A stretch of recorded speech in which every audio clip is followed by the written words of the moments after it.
Sziasztok! Az igerlángoknak nézzük most meg, hogy hogyan áll a kapcsolódásuk, mit lehet tudni az ő kapcsolatukról, hol tartanak, és mire számíthatnak egymással, illetve a jövővel kapcsolatosan. És akkor megnézzük, hogy mit tudhatunk meg az ő kapcsolatukról, hol tart az ő kapcsolatuk, lássuk. Mit tudhatunk meg az igerlángokról?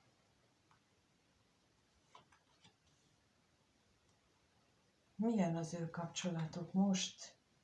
Mit lehet megtudni erről a kapcsolatról? Úgy látom, hogy a következő próbánál tartanak, amikor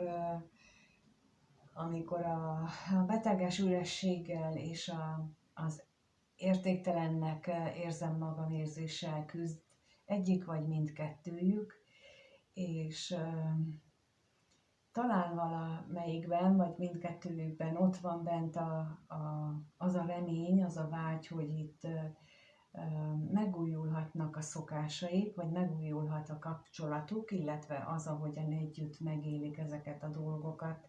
Megnézzük, mit jelent itt a kevés pénz, hogy miért van ez az üresség.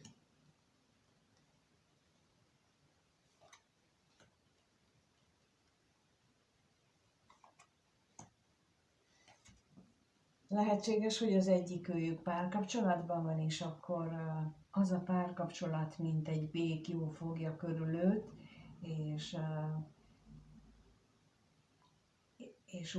és amiatt érzi ezt az ürességet, és még a hamisságot is kérnék szépen. Mi az a hamisság itt?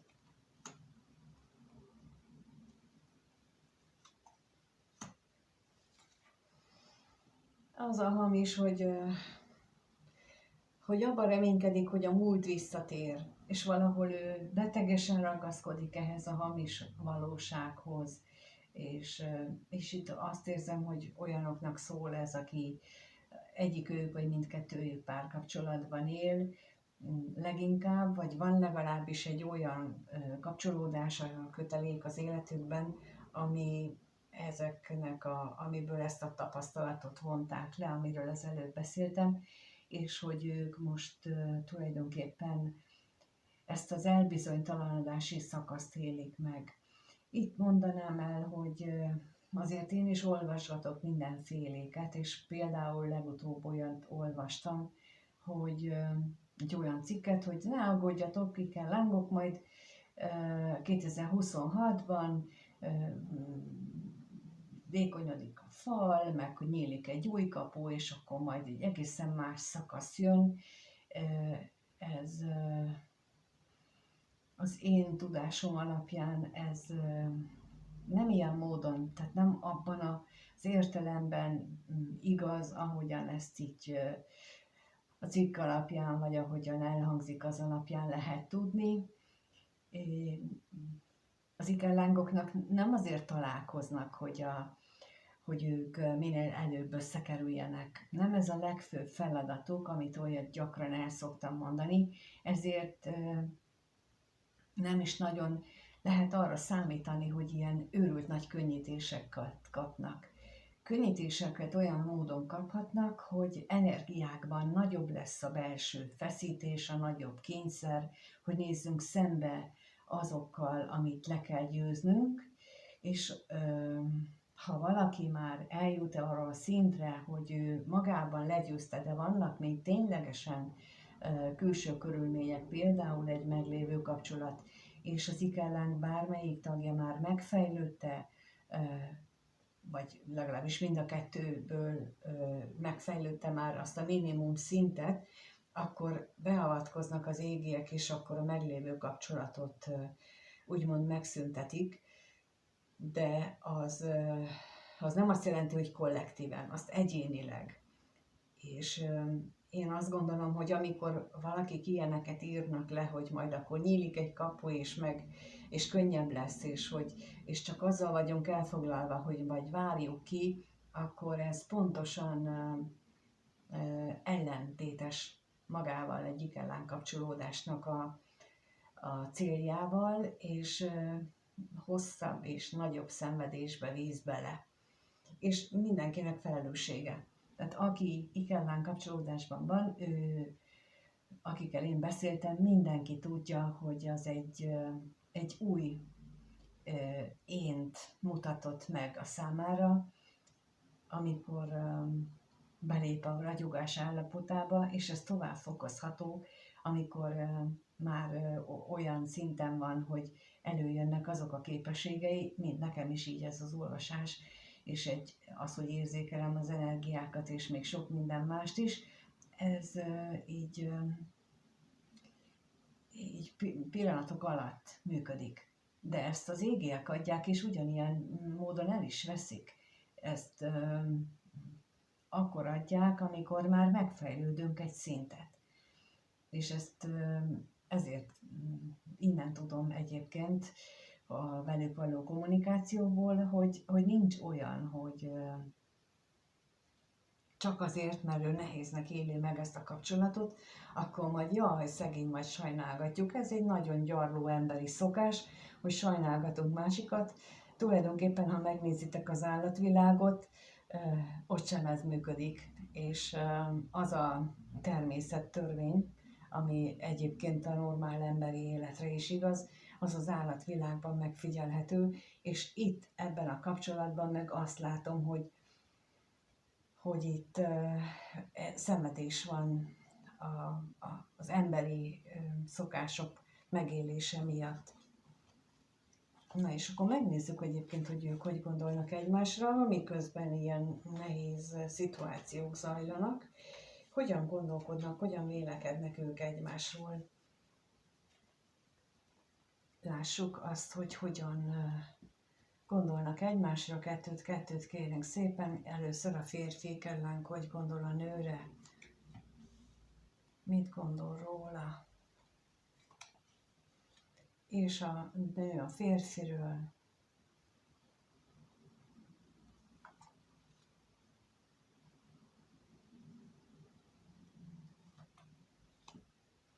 Hát láthatóan a férfi úgy gondolja, hogy a nő az ő társa. Az a társ, akivel ő testileg, lelkileg egy, akivel ők ugyanazok, azonosak. Mondhatnám azt a kifejezést, hogy lélektársak, de ugye az én értelmezésemben a lélektárs az más jelent, és az ikerlángunk az nem feltétlenül a lélektársunk, de ezt ő nem tudhatja, és ezért ezt a kis fejezést ismerve, ezért használhatja azt. Igen, tehát nagyon látszik az, hogy ő tudja, hogy ők összetartoznak, tudja, hogy valami nagyon mély összetartozás érzés van közöttük. Na nézzük akkor itt az özvegyasszonyt. Itt az özvegyasszonyról mit tudhatunk meg még?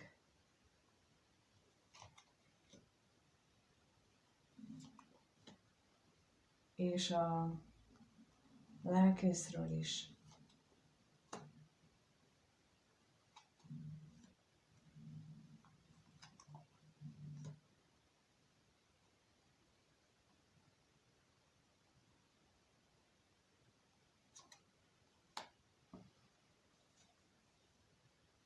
Láthatóan azon túl, hogy ők mennyire szorosan kötődnek egymáshoz, vagy úgy érzi, úgy gondolja, hogy ők nagyon szorosan kötődnek egymáshoz, nagyon hiányolja azt, hogy a találkozásokat, illetve azt a vágyának a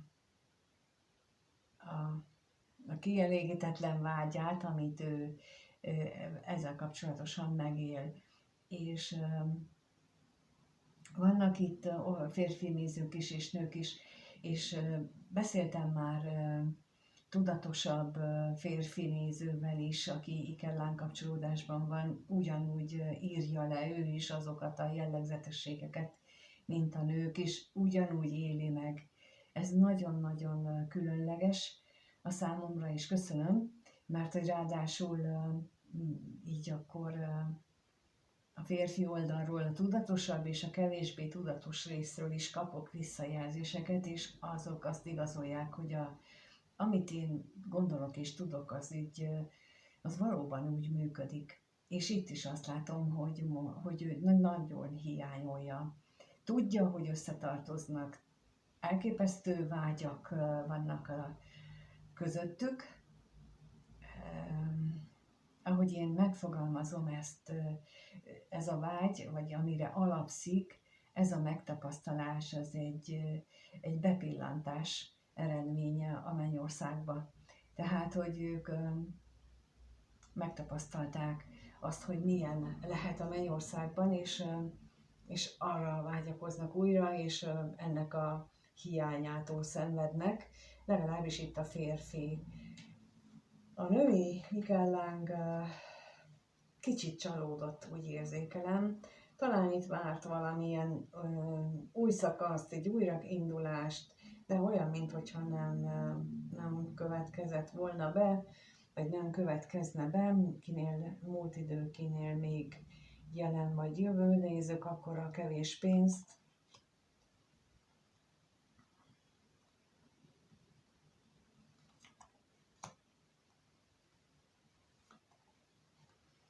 És a gyermekre is kérek.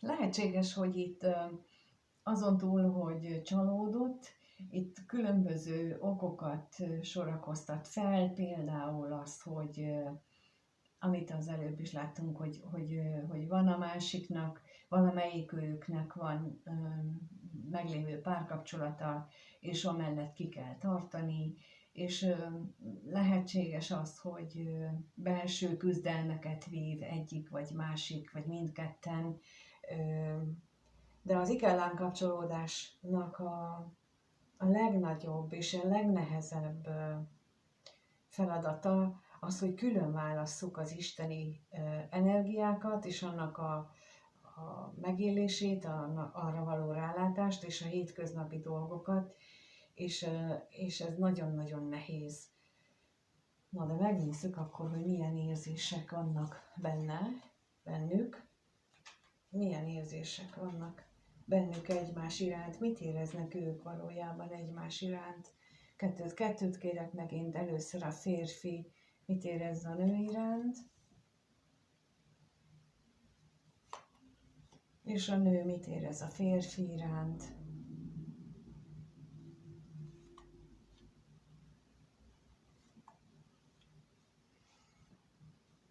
Hát a férfi, mondjuk úgy mondom, hogy haragszik az égiekre, hogy hogyan, hogy miért csinálták ezt vele. Miért csinálja ezt vele az élet? Miért ilyen? Ezt a fajta perlekedést, ezt a fajta haragot érzem, hogy miért kellett egyáltalán találkozni, hogyha utána meg nem lehetünk együtt, és hogyha nem segítenek, és ezt a fajta, mondjuk így hisztit érzékelem itt. Én szerintem ezen mindenki keresztül megy, mindenki van olyan szituációban az életében, kinek kevesebb, kinek több, hogy kicsit ilyen hisztisé válik. Amikor nekem ilyen állapotom volt, akkor ezt így elmondtam, és akkor, mikor úgy kicsit helyreállt miután kiadtam magamból, akkor utána meg sűrű bocsánatkérések közepette mondtam, hogy bocsánat. Nem úgy gondoltam, de ezt ki kellett mondani, és olyan jó, hogy a teremtő nem bosszúálló, és nem büntet meg azért, mert hogy ezeket így kiadjuk magunkból. Úgyhogy ez például, amikor akikkel az Michellangokkal együtt dolgozunk, velük ilyeneket is meg tudunk beszélni, pontosan az, hogy mi az, amit nem kell felvenni, és nem kell magunkra venni, hanem ezt így nyugodtan meg lehet tenni, amit ő megél most pillanatnyilag. Tehát, hogy ő most haragszik a sorsra, az életre, azért, hogy milyen nehézségen kell keresztül mennie. Na nézzük akkor itt az állandóságról, mit tudhatunk meg.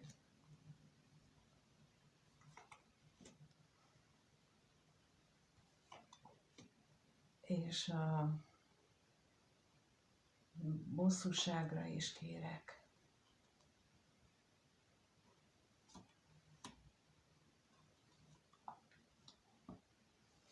És itt azt gondolom, hogy ő az érzéseiben nagyon, ugye, mint az előbb mondtam, hogy miért találkoztak, hogyha nem lehetnek együtt, mert hogy erre vágyna, reménykedik abban, hogy végre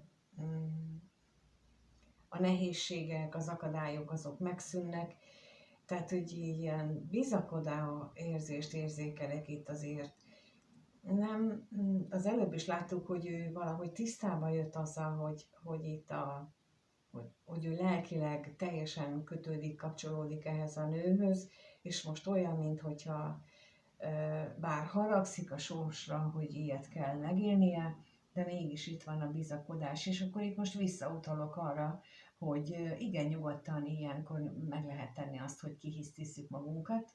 Ezt férfiak is kidühönghetik, mondjuk így, és akkor nem ilyen női szóval élek, de valójában mind a kettő mögött az van, hogy valahogy olyankor a gyermeki énünk veszi át az uralmat fölöttünk, és akkor olyankor kidühöngjük magunkat, és ez a fejlődési folyamat része, tehát nyugodtan megtehetjük, csak hogy utána akkor ezzel dolgunk van, és akkor ezt le kell küzdeni. És megnézzük, hogy akkor a női fél, ő benne ilyen beteges szenvedély, tehát nem beteges, nem a negatív értelemben, hanem olyan óriási, elmondhatatlan vágyat és szenvedélyt érzékelek. Na nézzük, mit jelent itt a betegség.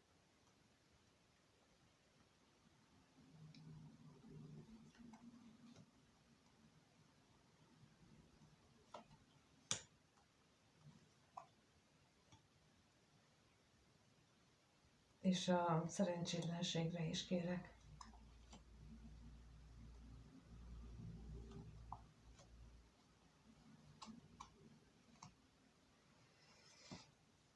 Itt úgy érzékelem, hogy most a női fél az, aki bizonytalanabb, de nem azért, mert magában bizonytalanabb, hanem ő most ezt az átalakulást, amin éppen keresztül megy, és ennek a kapcsolat jelenlegi helyzetének a feldolgozását ilyen nagyon fájdalommal éli meg, és belőle nem olyan módon jön ki, mint ahogy a férfiból, hogy ilyen gyermeki hisztivel.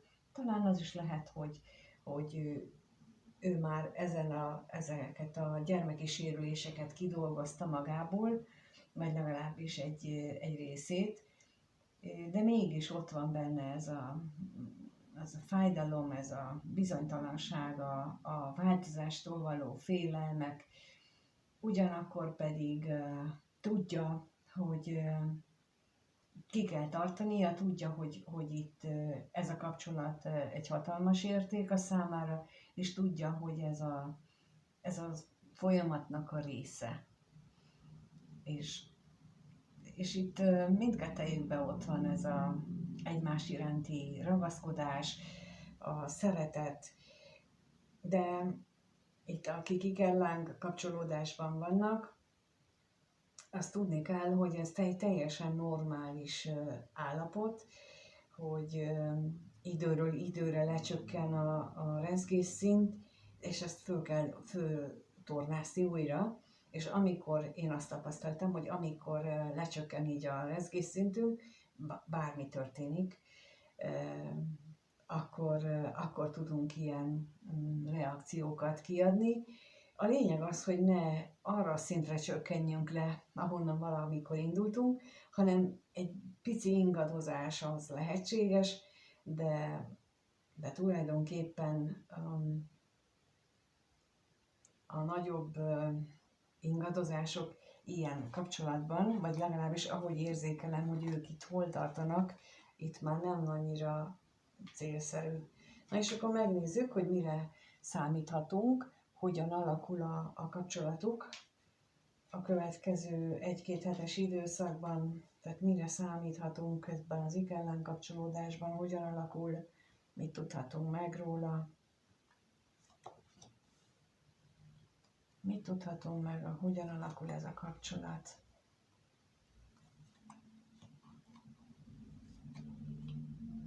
Mit tudhatunk meg, hogyan alakul.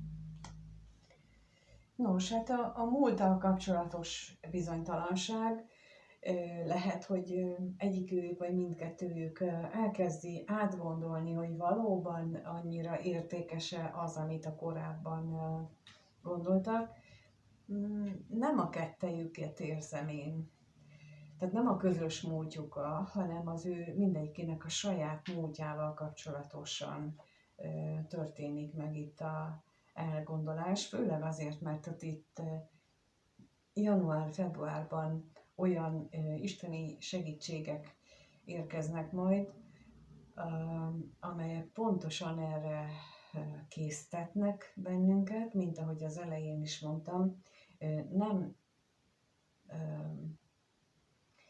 nem veszik el a feladatot, hogy ezt meg kell fejlődnünk, tehát nem olyan módon segítenek rajtunk, hogy jó van, akkor levesszük a terhet a válladról, hanem olyan módon, hogy könnyítést adnak mondjuk, vagy vesznek ki a teherből, vagy kicsit bepillantást engednek a valóság meglátásába, hogy például ezt azért élted meg tehernek, mert ez meg ez történt is, és ezt eddig másképp gondoltad. Tehát, hogy ilyen különleges belső felismerések révén könnyítik meg a dolgot, de ez nem azt jelenti, hogy megszűnik a teher, hanem hogy könnyebbé teszik.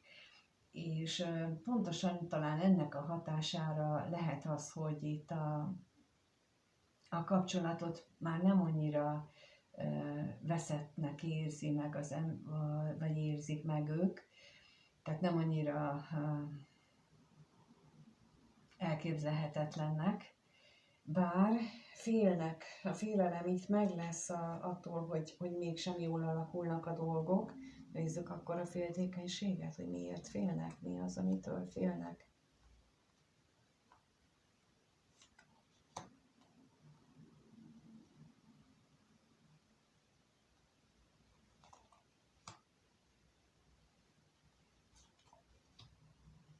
Hát bizony azért, mert sajnálnák,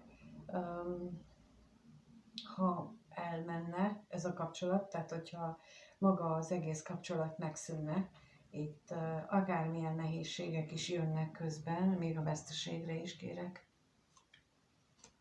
Mert hogy ez egy nagyon-nagyon értékes kapcsolatnak tartják továbbra is mind a ketten, az látható. Még akkor is, hogyha egy esetleg meglévő kapcsolatuk